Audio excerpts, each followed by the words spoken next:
Oke, dengerin gua baik-baik. Gua minta lu fokus, karena apa yang mau gua omongin hari ini adalah fondasi yang jarang banget diajarin di sekolah. Sekolah lu gak ngajarin ini, kampus lu mungkin juga nggak ngebahas ini. Gua mau nanya satu hal simpel sama lu. Pernah gak lu ngerasa, lu udah lari kenceng banget, lu udah keringetan, lu udah ngorbanin waktu tidur lu, tapi pas lu lihat ke bawah, lu masih di titik yang sama. Kayak lari di atas treadmill. Capeknya dapat, keringetnya dapat, tapi jarak tempuhnya nol. Lu nggak kemana-mana. Banyak orang frustasi, mereka nyalahin keadaan, nyalahin ekonomi, nyalahin nasib. Padahal masalah utamanya bukan di situ. Masalahnya ada di lu gak paham rules of the game-nya. Lu gak paham aturan main uang itu gimana. Kita sering didoktrin dari kecil, belajar yang rajin, kerja yang keras, nanti pasti sukses. Nah, gua harus jujur sama lu, itu kalimat yang kurang lengkap, itu adalah jebakan. Kalau kerja keras adalah satu-satunya variabel buat jadi kaya, orang-orang yang kerja fisiknya paling berat di luaran sana, yang angkat-angkat barang seharian, harusnya jadi orang terkaya di dunia. Tapi faktanya, enggak kan? Justru seringkali makin kerja keras fisiknya, makin kecil juga bayarannya. Ironis, tapi itu realita. Kenapa bisa gitu? Karena kerja keras itu cuma satu bagian kecil. Yang jauh lebih penting adalah kerja cerdas dan posisi lu di mana. Hari ini gua mau bedah konsep 3 level mencari uang. Ini peta buat lo tahu posisi lo sekarang di mana dan kemana lo harus melangkah. Jangan sampai lo mati-matian manjat tangga, pas udah sampai atas lo baru sadar kalau tangganya itu bersandar di tembok yang salah. Gue bakal bahas pelan-pelan dan siapin mental lo. Masuk ke level yang pertama, gue sebut ini level penukaran waktu atau bahasa kasarnya level barter nyawa. Konsepnya sederhana banget dan ini yang dipakai sama mayoritas orang di dunia. Rumusnya itu penghasilan atau uang sama dengan waktu kali tenaga. Di level ini aset utama lu adalah badan lu dan waktu hidup lu. Lu datang, lu absen, lu ngerjain tugas, lu pulang, lu dibayar. Lu gak datang, lu sakit, lu izin, gaji lu dipotong. Atau malah gak dapat duit sama sekali. Nah, ciri khas orang di level 1 ini adalah mereka dibayar berdasarkan kehadiran. Gak peduli seberapa jago lu sebenarnya, kalau sistem bayarannya adalah per jam atau per bulan, fix ya.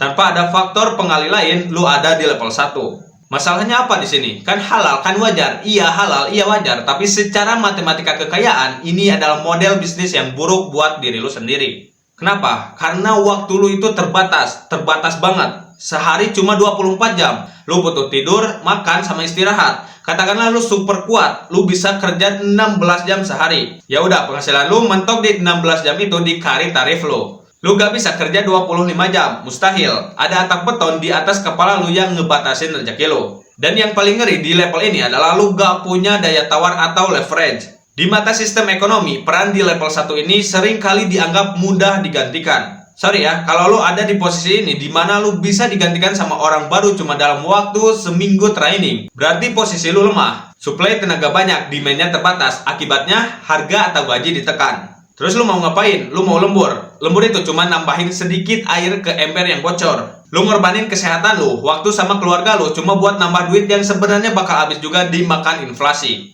Lu balapan lari sama inflasi, harga barang naik terus tiap tahun. Gaji lu naik sih, tapi seringkali nggak sebanding sama naiknya harga rumah atau biaya hidup. Lama-lama lu capek, lu bar out, dan pas lu tua nanti tenaga lu habis, lu gak bisa kerja lagi, keran duitnya mempat total. Ini realita pahit level 1. Lu adalah mesinnya. Kalau mesinnya mogok, produksinya juga bakalan stop. Kalau lu masih di sini, lu harus mulai gelisah. Jangan enak di zona nyaman.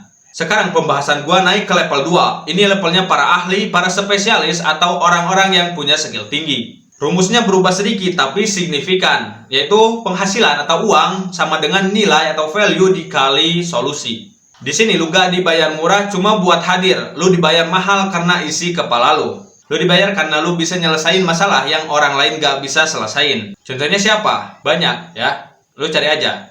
Bayangin orang-orang yang mau pakai jasa mereka, lu harus antri dulu. Orang-orang yang bayarannya bukan lagi UMR, tapi per proyek atau per kasus atau per hasil karya. Mereka ini punya leverage berupa keahlian. Di level ini, 1 jam lu bisa dihargai 10 kali lipat, 50 kali lipat, atau bahkan 100 kali lipat dibanding orang di level 1. Kenapa? Karena kelangkaan. Gak semua orang mau dan mampu belajar hal susah yang lu pelajari. Lu investasi waktu buat belajar, buat praktek, buat gagal, sampai akhirnya lu jago. Nah, jago itu yang dibayar mahal. Orang di level 2 ini biasanya hidupnya lebih enak. Bisa beli barang bagus, bisa liburan, dan tabungannya ada. Tapi, dengerin baik-baik. Ada kata tapinya. Ada jebakan emas di level 2 ini. Jebakannya yaitu lu masih jadi aktor utamanya. Lu cuma pindah dari kuli fisik jadi kuli intelektual. Emang bayarannya gede, tapi kalau lu sakit, kalau mood lu hancur, kalau lu mau istirahat panjang, penghasilan lu juga berisiko berhenti. Misalnya lu seorang expert yang jago banget bikin strategi bisnis, lu dibayar mahal per konsultasi. Tapi kalau lu gak bisa mikir atau lu lagi pengen cuti sebulan ke Eropa, ya klien lu bakalan hilang. Klien lu butuhnya diri lu, mereka gak mau digantiin sama asisten lu. Jadi lu terikat sama keahlian lu sendiri. Lu punya bisnis, tapi sebenarnya lu gak punya bisnis. Bisnis itu adalah diri lu. You want a job, you don't want a business. Banyak orang terjebak di sini. Mereka ngerasa udah aman, ngerasa udah kaya, padahal mereka cuma punya gaji tinggi, bukan kekayaan. Begitu ada perubahan teknologi atau ada anak muda baru yang lebih jago dan lebih murah, posisi lu terancam juga. Jadi level 2 ini bagus, jauh lebih bagus dari level 1. Tapi ini bukan tujuan akhir, itu cuma batu loncatan. Jangan terlena sama pujian. Pujian gak bisa bayar tagihan masa tua lu nanti kalau lu udah gak produktif. Terus gimana caranya biar benar-benar bebas? Biar lu tidur tapi duit lu tetap kerja. Nah, masuk ke level terakhir, ini level 3, The Holy Grail. Rumusnya beda total, yaitu penghasilan atau uang sama dengan modal dikali compounding. Di level ini lu menceraikan hubungan antara waktu dan uang. Uang lu gak lagi tergantung sama berapa jam lu melek kerja. Lu mau tidur 12 jam, lu mau main game seharian, lu mau jalan-jalan keliling dunia, duit lu tetap masuk. Nah, kok bisa? Karena yang kerja bukan lu.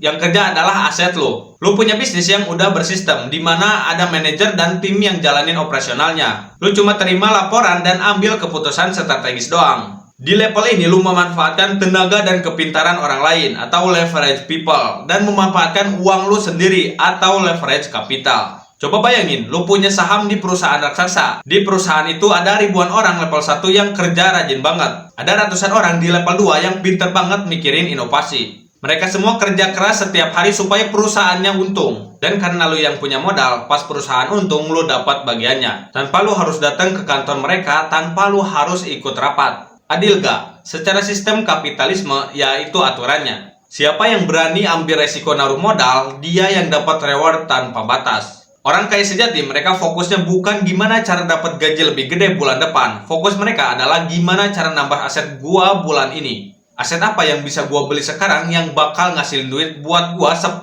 tahun lagi. Mereka ngerti konsep compounding interest atau bunga berbunga. Mereka sabar, mereka gak silau sama barang mewah di awal. Duit hasil level 2 mereka gak dipakai buat pamer, tapi dipakai buat beli tiket masuk ke level 3. Bedanya mindset orang biasa sama orang level 3 yaitu gini. Mikirnya bisa beli apa ya? Mobil baru kali ya? Duit jadi barang rongsokan. Tapi orang level 3 dapat duit 100 juta, mikirnya duit ini bisa jadi bibit apa ya? Saham, properti, atau bisnis. Duit jadi tentara baru yang siap cari duit lagi. Di level ini musuh lu bukan lagi bos galak atau jam kerja. Musuh lu cuma diri lu sendiri, keserakahan dan ketidaksabaran. Jadi, sekarang lu ada di mana? Gak usah jawab ke gua, jawab ke diri lu sendiri. Kalau lu masih di level 1, gak apa-apa. Kita semua mulai dari sana. Gak ada yang salah dengan memulai dari bawah. Yang salah itu adalah kalau lu betah di sana dan gak mau nyari jalan naik. Saran gua, pakai waktu lu di level 1 dan level 2 buat ngumpulin modal dan ilmu. Jangan habisin duit lu buat gaya hidup yang sebenarnya lu gak mampu.